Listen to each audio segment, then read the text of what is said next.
got into it at school really. I think in the music room they had a PC with like really basic program on it, just general MIDI stuff. But yeah, one music lesson I had a go on it and just got hooked. And persuaded my mum to get me Cubase at home, and then just got into it. Just bought a sampler, just developed from there really.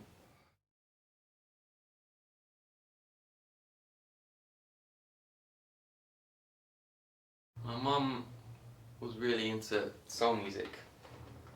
I think I was listening to a lot of that like in the car when I was a kid, lots of old tapes. And then I like got into Oasis and stuff, and lots of guitar music, Radiohead, and yeah, lots of hip hop as well. I was really into Wu-Tang. I think that was a big album when I was growing up, the first album. And then started getting into electronica, and I don't know, I listened to everything. Well, I did listen to everything. I was never into a particular scene, never felt attached to anything in particular, so.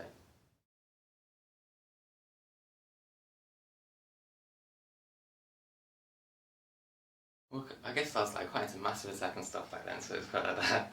But then as time went on, I really got into Warp Records, so I was really into like the first Balls of Canada album, Aphex Twin, Ortega, so it started more along those lines really. Yeah.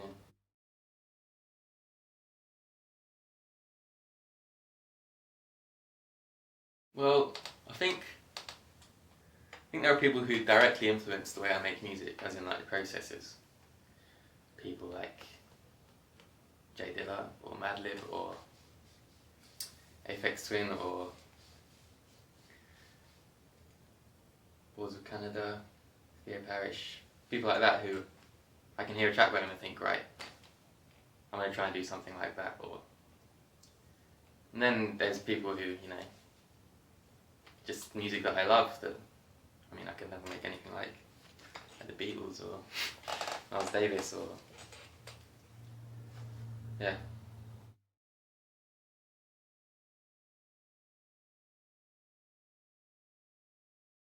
Just a PC here and Cubase, Soundforge, and I just bought a mini micro Korg, which I've been using.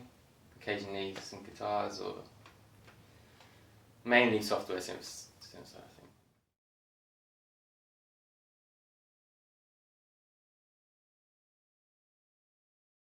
Though often I do, if I am recording something, I do work with it in a similar way to I'd use a sample.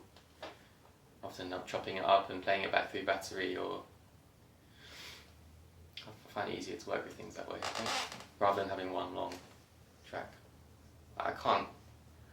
I did study music production actually for a while, and they have massive studios with Pro Tools, and I just couldn't work like that. I don't know. I need like to be working in short loops, I think. It's just a bit daunting when you just have all this blank space. And,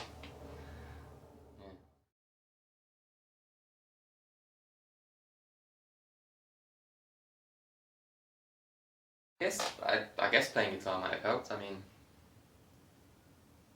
yeah, I guess I have some small amount of musical knowledge from that, so yeah. I think also not playing the keyboard has helped. I quite like not knowing what I'm doing, you know? Don't know, I mean, not knowing about chords or... Because on guitar, I find that... So I kind of know where everything should go. You're like, okay, it's this chord, it should go there, it should go here. On the keyboard, it's, I don't know.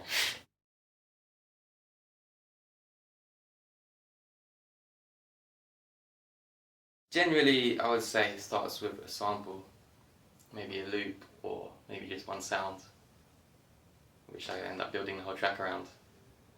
Things is often, yeah, I'll start a track like that, and then just in the end I'll completely lose that sample. But it will be something just to start with. So that's always the problem, is where to start, I find anyway. So I need to find something that I can just kind of work around, and that often, yeah, leads to other things and ends up sounding completely different.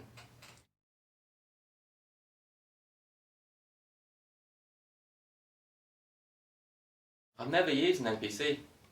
In fact, I've never really used a sample that has pads on it. I find just running everything through my MIDI keyboard has the same effect. I think, not that I've got anything to compare it to, but I mean, it does give you that same kind of tactile,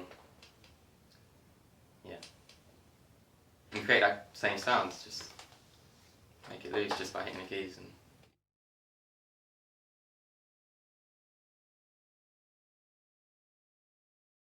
I did collaboration with a guy from LA recently, actually, called Take.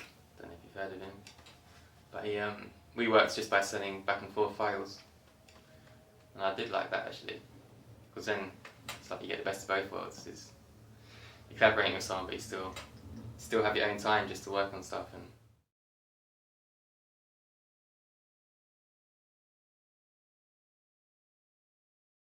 I'd love to at some point. I mean, yeah, but it's just hard to find the right people, you know.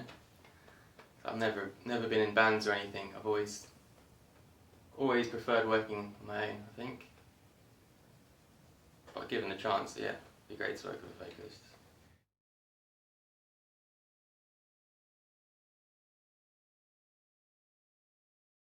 Just moving on from the first album, really. I mean, it's pretty similar